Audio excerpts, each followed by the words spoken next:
السلام ورحمة الله وبركاته. منور يا مختار باشا. عاش من شافك يا مختار بيه. شوفش وحش يا عنص. يا سي مختار، أحوال المدبغة في النازل بسبب إن مفيش حد فيكو بيجي يباشر.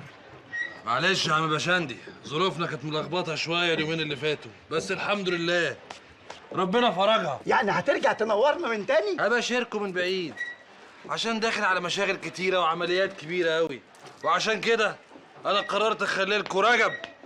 وطبعا انتوا كلكم عارفين قد ايه انه واد برمجي وناصح. هتخليه فين يا سي مختار؟ هخليه مشرف عليكم ويبلغني اخباركم اول باول. أيوه بس رجب ده واد لعبي ومش بتاع شغل. كده برضه يا عم باشندي؟ دي شهادة حق، وأنا راجل بخاف ربنا يا ابني. يا عم باشندي، هو انت صاحب المال ولا انا؟ ما تاخذنيش يا ابني، ده من عشمي. ده أنا مع المرحوم والدك لما كان أجري باليومية، وما يهونش عليا أشوف تعبنا بيروح قدام عينيا بالشكل ده. ماشي، خليك انت المشرف وبلاش رجب. لا أنا ما أقدرش يا ابني، أنا راجل داخل على 70 وصحتي في النازل، والمدبغة دي عايزة شباب وحيوية. طب ما انا بقول لك رجب كله شباب وحيويه. طب إيه رأيك في عم رمضان؟ ده راجل محترم وبتاع ربنا. دمه تقيل وما بحبوش. يبقى هو مفيش غيره بقى. مين هو؟ الاستاذ شعبان، راجل الكباره بتاع الحسابات. يا عم ده راجل غبي ومخه اضيق من خرم الابره. ده يا اخوانا، ايه اللي رجب وشعبان ورمضان؟ انا هنا صاحب المال. قلت رجب يبقى رجب، واللي مش عاجبه يخبط دماغه في الحيط. والله ليك وحشه يا ميخا. ايه يا عم، بقالك اكتر من 10 ايام ما حد سمع عنك خبر. خير؟ عمليه كنت مشغول فيها بس الحمد لله عدت. اهم حاجه تكون طلعت من العمليه دي بمصلحه كويسه. كويسه مين؟ بقول لك خبطه العمر. الله الله الله، للدرجه دي؟ بقول لك ايه يا ميخا، عمليه ايه؟ عشان انا الفضول هيقتلني. خليه يقتلك. يا غتت يا رخم، اختار لك واحده فيهم. المهم تعرفوا ان اللي قدامكم ده بقى واحد تاني. واحد تاني ازاي يا مختار؟ ما انت اهو ما اتغيرتش يعني.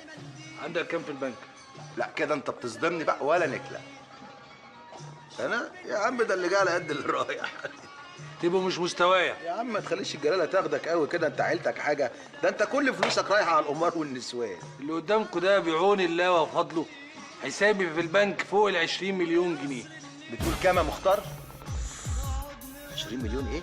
اهو مش بقول لكم مش مستوايا؟ يا ابني الايه يا ميخا، تصدق انت اكتر واحد طلعت ناصح فينا. ولسه ايه تاني؟ بالمناسبه السعيده دي انا عازمكم على سهره حتى الصباح. هو ده ميخا اللي بقى الكلام نعرفه. بقى، عيشنا اسموش كده. ميخا يا معلم، اسمه كريم. يا ميخا يا معيشنا، عيشنا نعيش جنبيك واحنا شبيك له ببيت. عيشنا نعيش جنبيك واحنا شبيك له ببيت. مية مسا على صحبة حلوة كويسة. مية تحية مختار باشا. مختار باشا أجمل تحية له.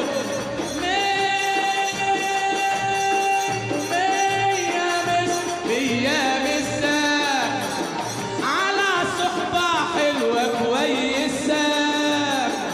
قدامي ناس مش أي ناس، قدامنا ناس مش أي ناس، ناس عالشقاوة مأسسة. يا صباح الخير بالليل عالناس الريانين. يا صباح، يا صباح الخير بالليل عالناس الريانين. يا صباح الخير بالليل عالناس الريانين. يا صباح الليل بالليل، يا صباح الليل بالليل، يا صباح الليل بالليل، يا صباح الخير بالليل عالناس الريانين. ده زمان بيعلم يا معلم، الدنيا هي المدرسة. ومية مية مية سقفوله سقفوله. تحية المختار باشا، أجمل تحية له، كل الصحبة الحلوة. نورنا يا مختار باشا. تصدق بايه؟ انت انزل زبون عندي. حبيبي يا تيفا، حبيبي يا تيفا يا جميل يا حلو. تيفا يا ابن عمي، انت طلعت نمس بجد. كلمك كام المحل ده يا تيفا؟ دفعت تيشا يا عمر، زي ما انت شايف حته جوهره. هو من ناحيه جوهره، هو جوهره. انت اللي جواهرك معتبر وبتقدر الجواهر مختار باشا. معقول يا تيفا؟ ده انت خيرك مغرقنا يا راجل. بس اذا كان كده ماشي. صباح الفل يا تيفا. انت بتهرج ولا بتتكلم جد يا ميخا؟ هو شعار البنك قدامك اهو. لا ده كتير قوي يا مختار. يا راجل حد يبعزق نص مليون جنيه في شهر واحد؟ انا مش عارف، ده مال حرام ده ولا ايه؟ فلوس ما فيهاش بركه. كده المبلغ مش هيكفيني سنتين على بعضهم. بصراحة ربنا يا مختار انت اللي غلطان، قاعد بتبعزق فلوسك شمال ويمين. مش بتبسط؟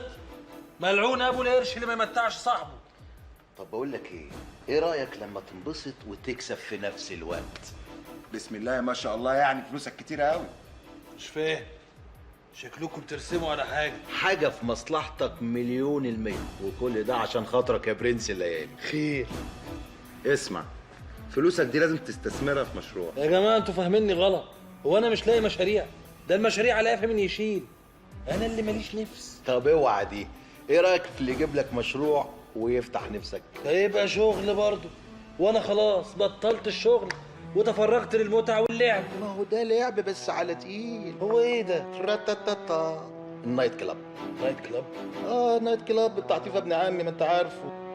ماله؟ تيفا عايز يبيع النايت كلاب. يبيعوا ليه؟ ده حاطط فيه شقه عمره وصرف عليه ياما.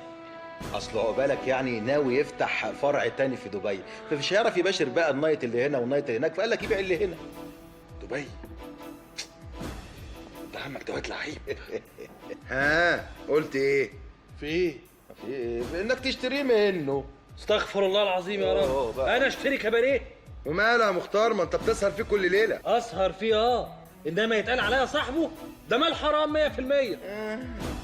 والحريم والقمار مش حرام برضه؟ الحريم انا متجوزهم عرفي، والقمار بصرف من فلوسه على الفقراء والمساكين والمحتاجين، ما باكلش منه.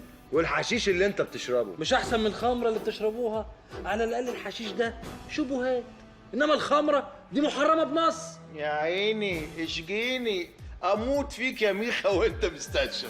لو على الشغل افتح شركه استيراد وتصدير. هتصدر ايه وتستورد ايه؟ اي حاجه ان شاء الله، حتى تين شوكي. تين شوكي جرى يا جدع، انت مش لسه قايل انك رافض تشتغل؟ الظاهر ان الواحد مكتوب عليه يشتغل مهما جمع. يا راجل سيبك من الكلام ده، مفيش احسن من اللعب. وماله اما نلعب ونشتغل، وبدل ما الواحد يفكر ازاي يصرف القرش، يفكر برضه ازاي يجمعه ويكبره. لا لا لا لا لا لا، انا انحني ليك يا مستفهم انت. عايز استفهم ايوه وازودهم، وربنا يعوض في اللي فات. افتح لكم ازازه يا بهوات.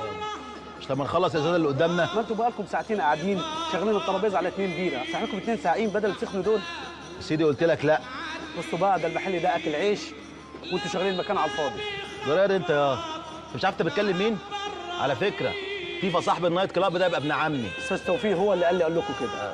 تيفا ابن عمي قال لك كده؟ سيب لكم 10 دقايق مهله، يا تطلبوا طلب جديد يا تسيبوا المكان لزبون تاني يدفع ويشيل. طب غور من قدامي دلوقتي. اخص على ده زمن. على اخرة الزمن يا عم الحاج بقينا زباين. الله يرحم ايامك يا عم مختار. والله كان فييس وبنغنغنا معاه. بقول لك ايه، هو ايه حكايته؟ مش ظاهر ليه؟ مشغول يا سيدي بشركته الجديده، وكل ما اكلمه عامل لي فيها عبد المهم ما بيردش عليا. تخيل برضو ان انا بكلمه ما بيردش برضو عليا. احنا اللي بغباوتنا ضيعناه من ايدينا. كان لازم نكارك عليه في الصرف من اول شهر. اهو خاف وطفش وما عرفناش نقفش منه قرشينات. ملحوقه يا برنس.